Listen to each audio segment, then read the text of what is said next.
Thanks for listening to Baxie's Musical Podcast. If you like what you hear today, be sure to like it, rate it, share it, tell everyone you know about it. You can also follow the show on Instagram, Facebook, and TikTok to find out about upcoming guests. Today, we're brought to you by Metro Chrysler Dodge Jeep Ram at Chicopee. Be sure to check out their state-of-the-art dealership next to BJ's in Big Y on Memorial Drive, or go to metrojeep.com and make it Metro. And then drive home in your new Metro Chrysler Dodge Jeep Ram today. It's Baxie's Musical Podcast.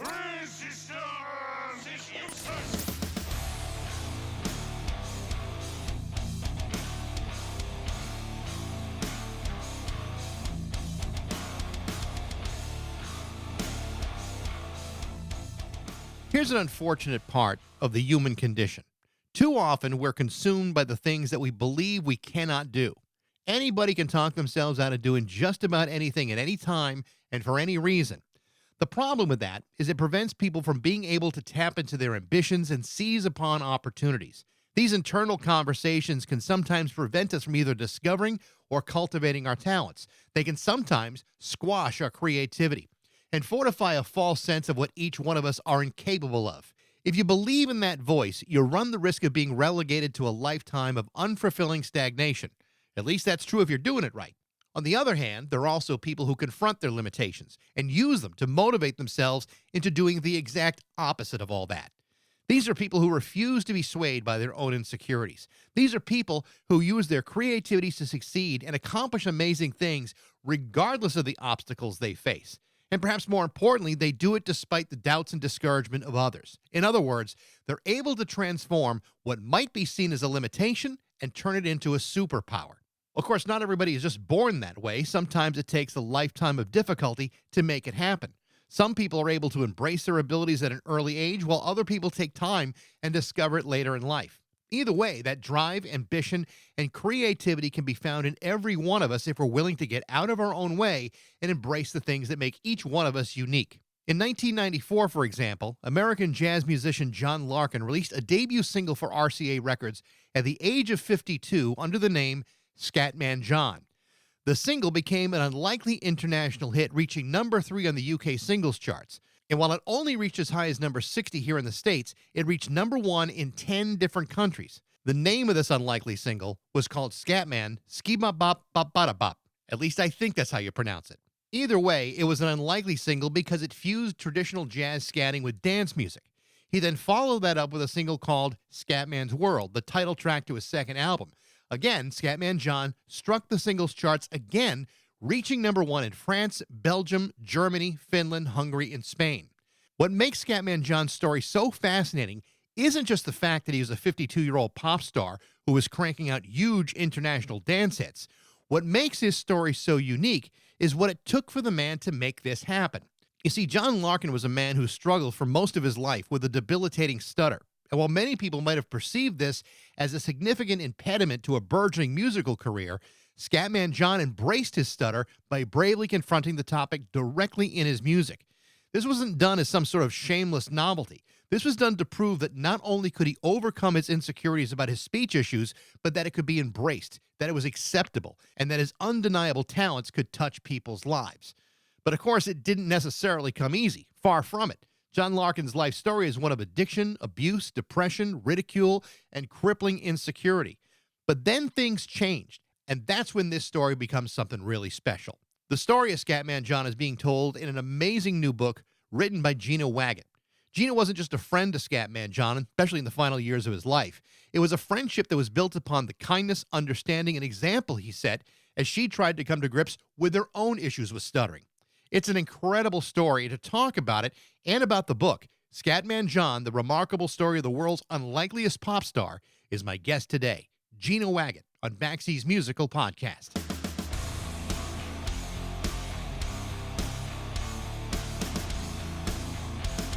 I'm so happy that you wrote the book. I finally got the hard copy today, which I was so happy. Wonderful. I read the digital copy over the weekend, and I absolutely loved it. Not just because it's an amazing story, but each one of us struggles with something. It could be a stutter, a learning, or a physical disability, traumatic event from childhood, whatever it might be. There's an incredibly Right. powerful message in the book that the things that we think define us should not necessarily be the things we run away from, but rather become the things that we should embrace. And I think that's Absolutely. clearly the primary lesson of this story, and it's an incredibly profound lesson that I don't think most people even think about doing. It's really pretty remarkable. Yeah, well, thank you. Scatman John was very unusual in that way, in that he took the thing that made him different and just put it out there and kind of reframed it as a strength. I should disclose for your listeners, by the way, that I also, like Scatman, I also stutter. So it's not their headphones or speaker or anything. It's just me glitching. Well, I mean, you go. I've read some interviews that you've done. I've listened to a couple podcasts that you've been a part of, and you of course gone through your own journey with stuttering. But John plays a significant role in that story, and we'll get to that in a little bit. But as a kid that had stuttering issues or has stuttering issues, how much did you relate to his message? I mean, a lot of the story is about isolation and insecurity, and even shame in some ways, where many people believe they're damaged goods. How did you relate to the message of what he was all about?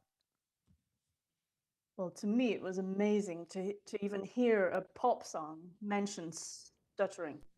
I remember the first time I heard it, I could still tell you the stretch of road I was on when it came on the car radio on Radio 1 in the UK. It was like a lightning bolt. I thought, wait a minute, that guy is talking about stuttering. And nobody talked, I mean, this was the 90s, Right, right? right. Nobody talked about stuttering much on TV or the radio or the media.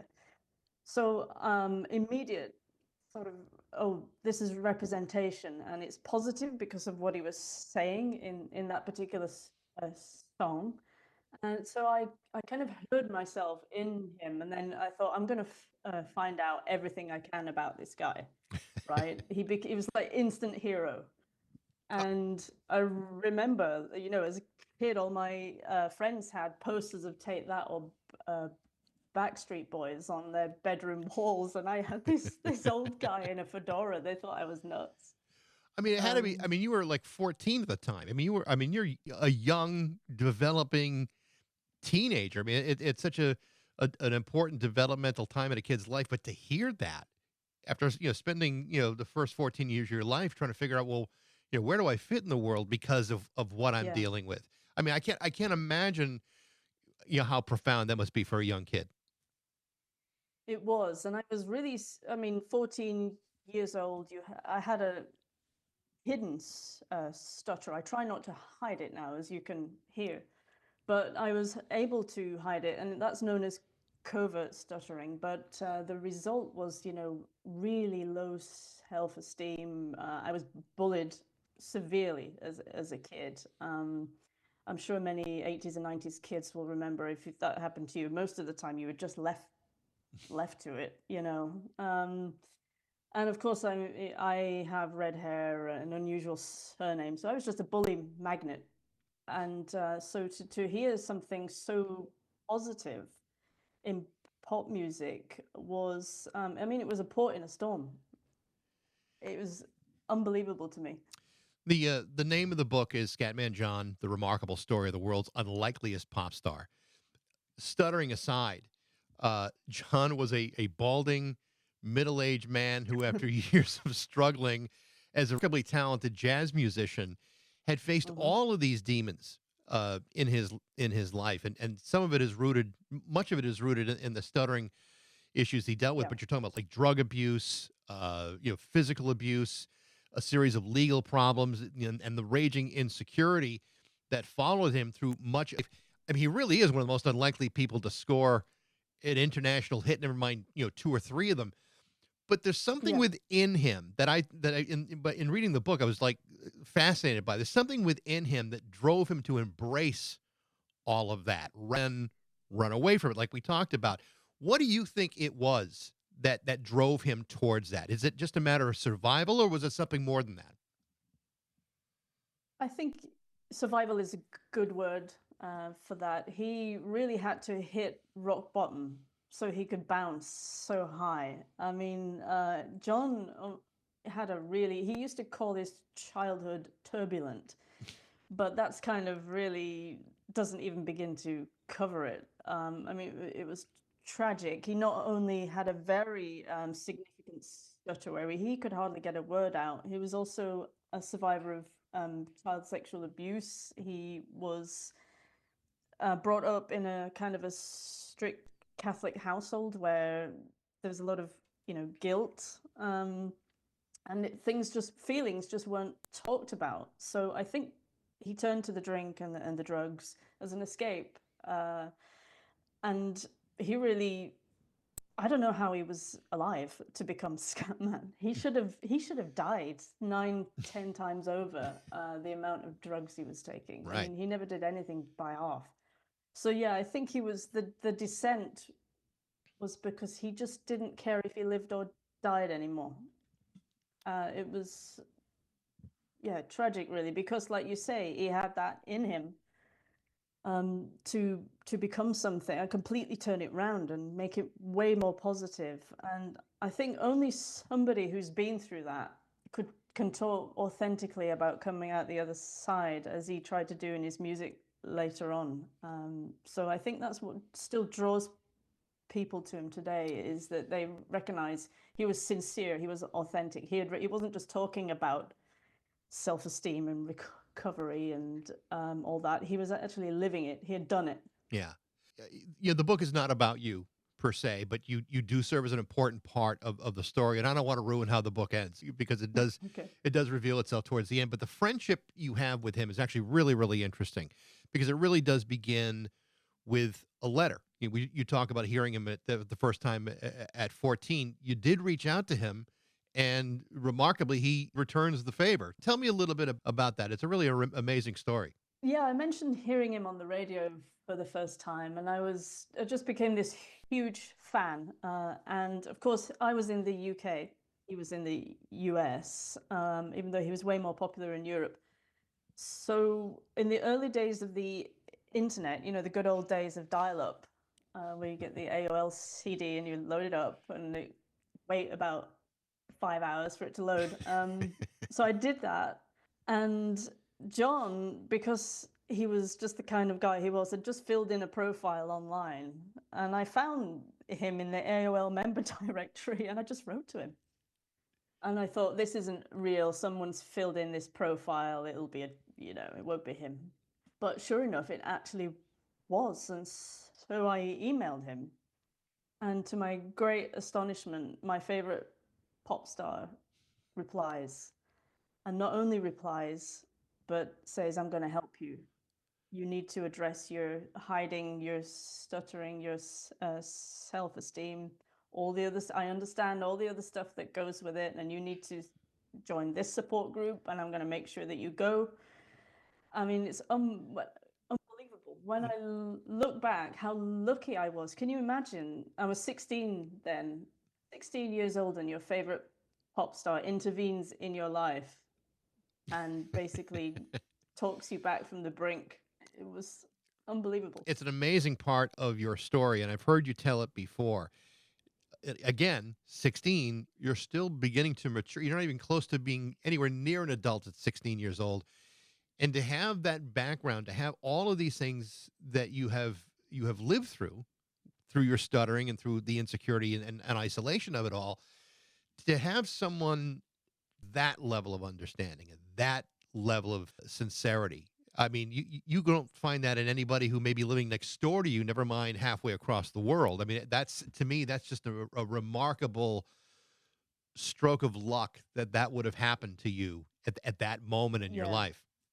And a pop star. So he was very, very, very big in Europe. I mean, he was huge. He was bigger than Michael Jackson. In 95, he was the best selling artist in Europe. Michael Jackson was second.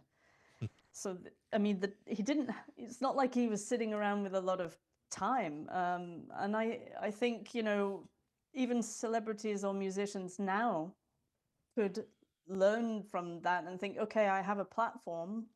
How am I using it? Am I using it for positive things or it's a great responsibility being that famous, and he just took it and used it for good.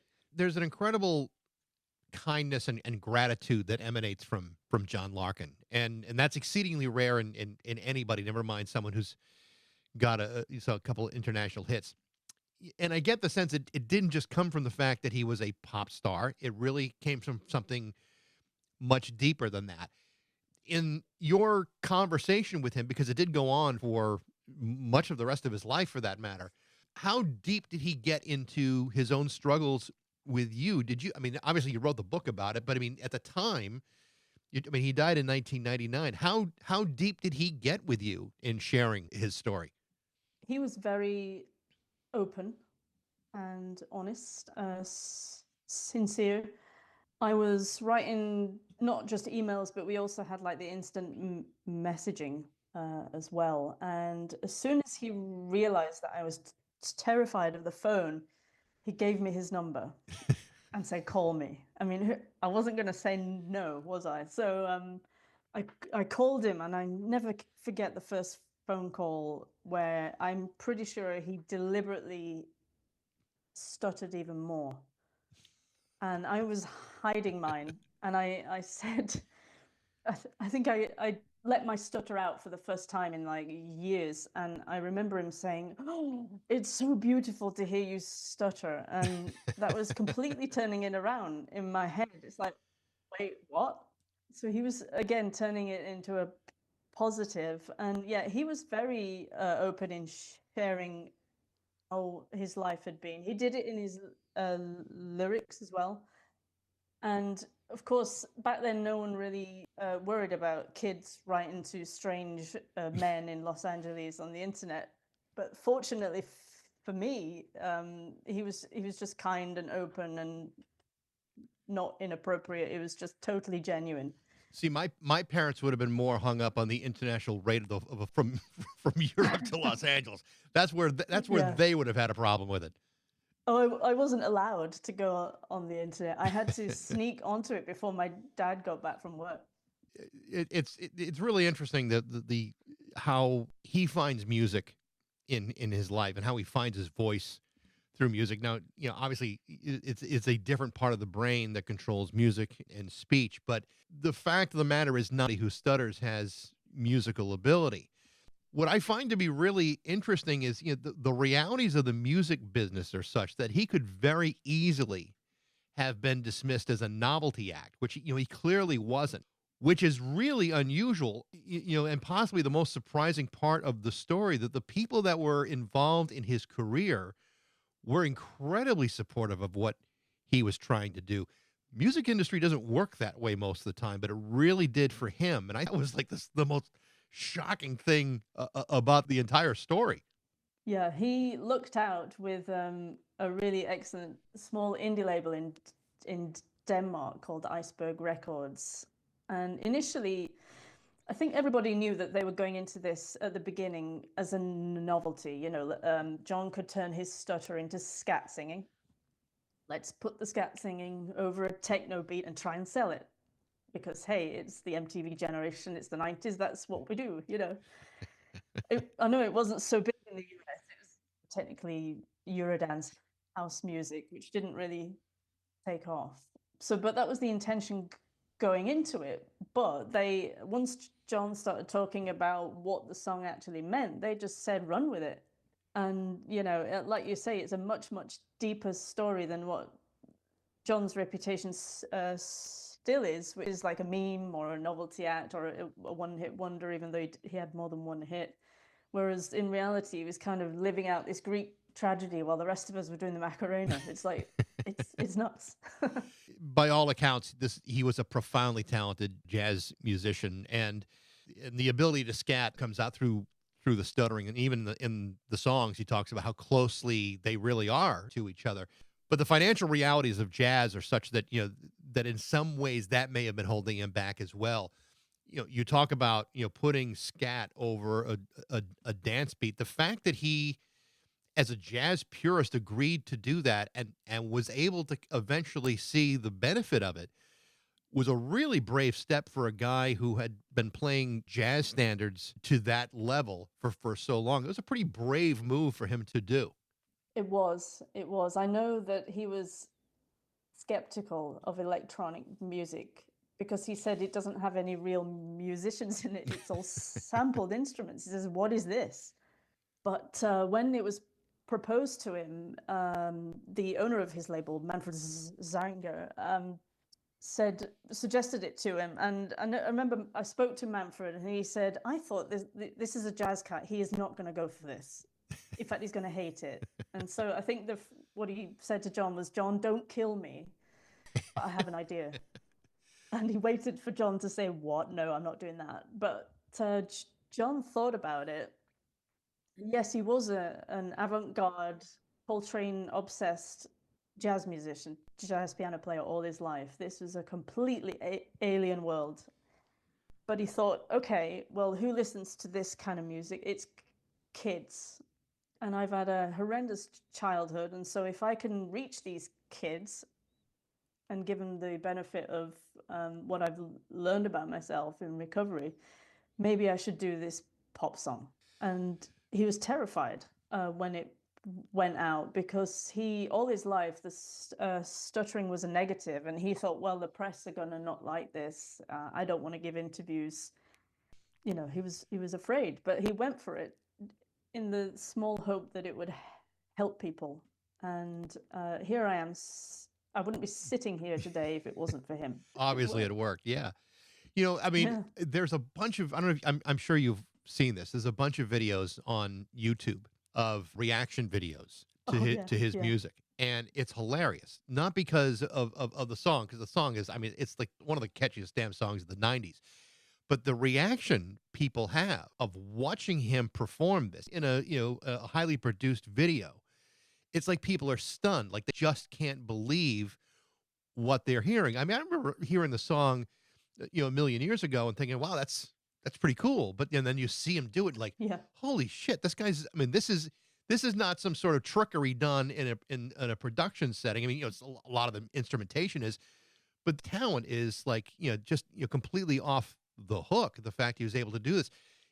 When you see reaction videos like that, I mean, how do you react to those reactions? I can totally relate to them, because I mentioned I heard him on the radio first. So I had in my head this vision of who would have a voice like that. And of course, I just thought it was a young black guy. Right. And then I saw the music video, and it's this holding 50-something guy just dancing around with huge energy. And you're like, what the hell is this? And so that's where the same reactions happen now, because a lot of people hear him and don't believe that that's who really is singing this song. A lot of people thought they just used an old guy to mime, like it wasn't even him, but it was. And yeah, it's very. I've seen some of those reaction videos, and it's great to see people, especially when you have the opening scat singing, which was completely unedited. It was recorded as is. So people used to say to him, "Come on, is this real?" So again and again, the press asked him, "Come on, do the thing, scat sing for us," and he would just fire it. There's a whole part of the book where, like, so the record is released, the single, the first one. Then you're talking about having to go do interviews, but then the real important thing is he has to perform these things live. There's a lot of self doubt as to whether or not he could perform these songs live, but then he did. He found a way to make it happen, which it says a lot about his drive and ambition in getting these songs and that message out. And when you see live performances of him, it's even more remarkable. It's like, oh my, where does this guy come from? It's absolutely amazing to watch him actually perform, because he had spent his entire life not just as a jazz musician but as a performer. Yeah, there's one particular video that goes viral every few months because it is so dramatically different from the studio version. And I think it was either his first or second performance in Norway, and he was faxing the label saying, "This song was made for machines and not musicians.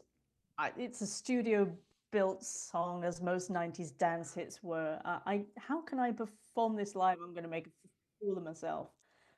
But instead of giving up, he just practiced with a live band, and they somehow managed to keep up with him because all his band members used to say he just used to go like jazz, it's Yeah. improvisation. And the TV slots used to get upset because he was supposed to have a 3-minute song and he would turn it into a 6-minute jazz fusion jam, and everybody was left thinking, what is this? There's a lot in the book about recovery and how he managed his way through it. And AA is a huge part of that journey for him. And clearly, none of his success could have occurred without that. In fact, he might not have even survived without going to AA and dealing with those issues. It really is a Yeah. major part of not just the story, but a major part of who he would become for the remainder of his life. Tell me a little bit about how important that was for him. Yeah, John, like I said earlier, had a very significant addiction problem. He took everything you could possibly take and had overdosed several times. He overdosed on his heroin dealer's floor, and the dealer had to resuscitate him. Um, so it was really rock bottom stuff. So when he did get into AA and recovery, first of all, he met his second wife, Judy, who became his rock. Um, he met her in recovery. But also, he took everything that he learned in that and started to put it into the music. There was a lot of things around back then, like, the working on the inner child and all that, and really creating a solid core within yourself about basically accepting yourself as you were with any so-called defects like stuttering, which is not a defect, it's just a different way of talking, and if you accept it as such, it's easier. So he kind of alchemized all this into his songs, and then started putting it into his lyrics. But it was super important to him. When he was touring, he used to look for AA meetings. He just used to go to them no matter where he was. Even at the height of his fame, he would just wander into the nearest AA meeting, sit down, and take part. You see that a lot throughout the book, that even when he's spending time in Germany and other parts of Europe and around the world, always looking for English speaking AA meetings and religiously going to those meetings and participating. Yeah. I'm glad you mentioned his wife, because I actually find her to be a really compelling part of the story. As a recovering addict herself, she shows an incredible awareness and understanding of him, which is pretty remarkable considering she had her own sobriety to consider. I know you got a chance to spend time with her and get a chance to know her, including after John had died. Tell me a little bit about her and the kind of person that Judy was. Yeah, Judy was a fascinating woman, and I got on really well with her. She had a very dry sense of humor. She was, she'd been like John. She'd been through a lot, and there's people who have been through that tend to be kind of more real, and we got on really well. Yeah, she came from a very famous background. She had two famous grandfathers. One was Eddie Cantor, who was a huge star in the 20s and 30s, and the other was Jimmy McHugh, who wrote songs like On the Sunny Side of the Street, a big sort of great American songbook writer. So she had this pedigree, if you like, and she could recognize talent. So when she met John, John wasn't playing anymore, Hmm. and didn't have any confidence because he'd got his confidence through drugs and drink. And of course, he becomes sober and then doubts himself and doesn't think that he can play anymore. But she knew. I mean, she had Frank Sinatra in her living room as a kid. She knew talent when she saw it and kept, pushing him and pushing him and pushing him. And it was Judy who persuaded Manfred Zeringer of Iceberg Records to take John's demo tape, and that's what began the whole Scatman thing.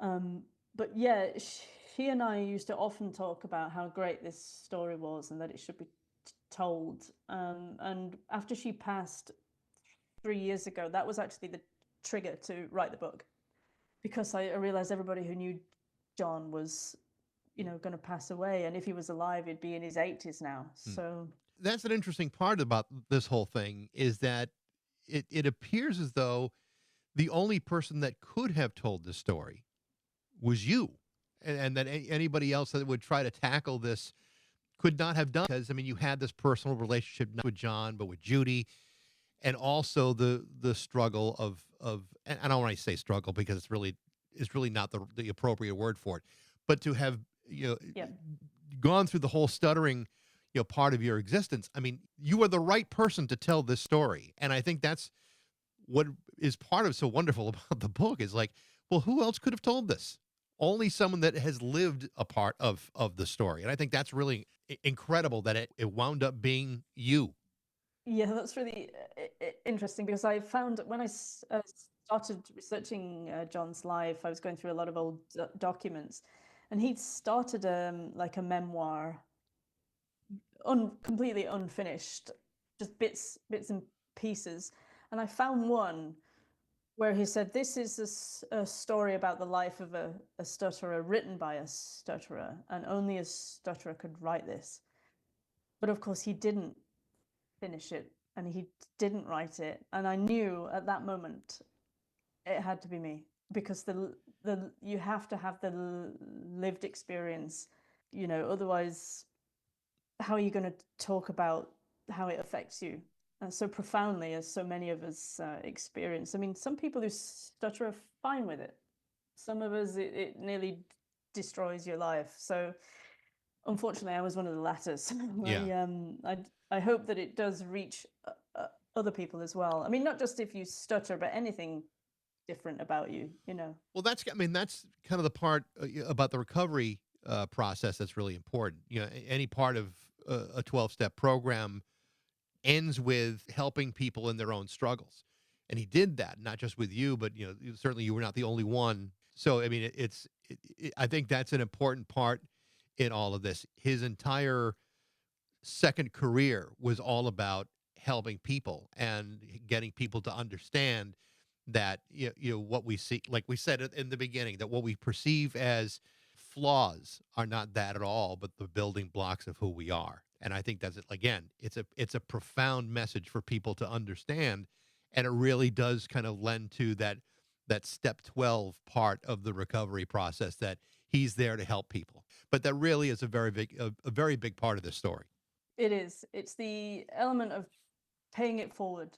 I didn't want John's story to be lost. He helped me, so I want his story to help other people, which is, the primary reason of writing this book, just to preserve this story for anybody else. And what's really interesting is that now, even though John never had a hit in the US, but now his biggest audience streaming is the US, because people are finding him online, they're finding the message.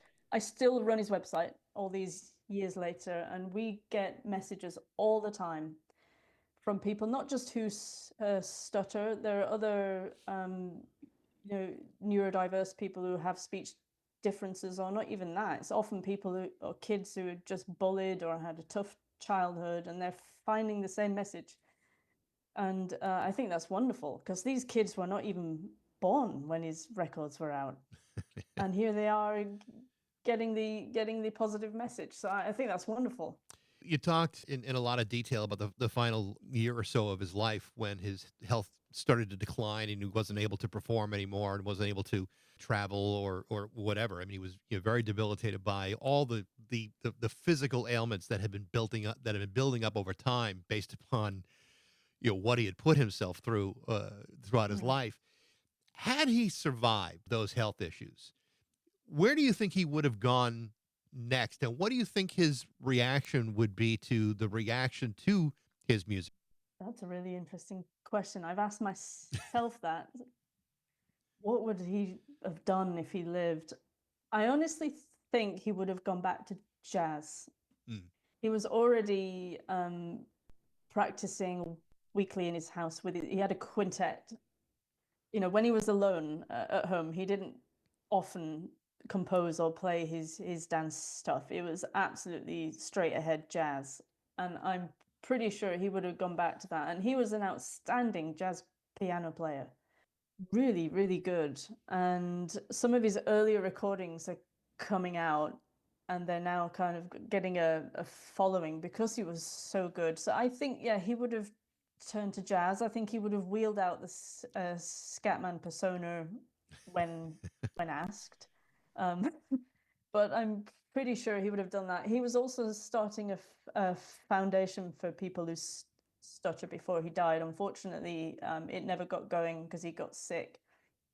But I think he would have definitely continued with that as well. That was his baby that he wanted to do. So The book is absolutely fantastic. I really enjoyed reading it. And like I said, I mean, there's such a profound message in his life and in his story that it's really worth reading, even if you're not aware of his music or aware of what he's all about. Anyone who struggles with any kind of insecurity, there's something to extract from that story. And I applaud you for doing such a beautiful job telling that story and sharing it with people. Thank you very much. Yeah, I just hope it reaches people and just realize that if there is something about you that is different, that holds you back, turn it into something powerful. You can do it. Yeah. John is the living example of that. And I'm also an example of that. I mean, I'm not that fond of speaking. So I poured my energy into writing, and here we are. I've just written a book. So it can and will happen if you just accept yourself as you are. Gina, it's been a pleasure to talk to you. I wish you best of luck with the book. Again, definitely worth reading Scatman John, the remarkable story of the world's unlikeliest pop star. Great stuff, Gina. Appreciate the time. Thank you for having me. Absolutely. Thanks for being here. The name of Gina Waggott's new book is called Scatman John, the remarkable story of the world's unlikeliest pop star. It is an amazing story. Thanks for listening. I hope you enjoyed it. If you did, you can reach me at bax@rock102.com. I'd love to hear what you think.